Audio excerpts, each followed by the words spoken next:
Kada tada? Kada laž postane istina, mana vrlina, a blizina daljina, tada ponor postaje sudbina. Dan godina, a pjesma tišina. Kada mudrost pati u sjeni i samoći, a glupost caruje u sili i galami, tada neznalice zaplešu na sceni, a učitelji bivaju zaboravljeni.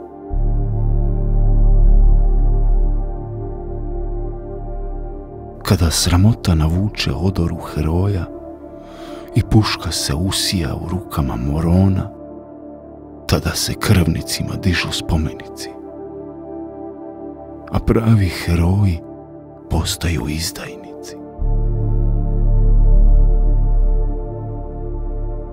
Kada umjetnost robuje kiču i sramoti, a ne istini ili ljepoti, tada pjesnici umiru u tišini.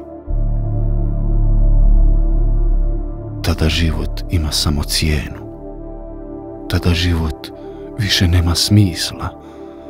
Tada je vrijeme da zauvijek odeš i potražiš svoj komadić neba.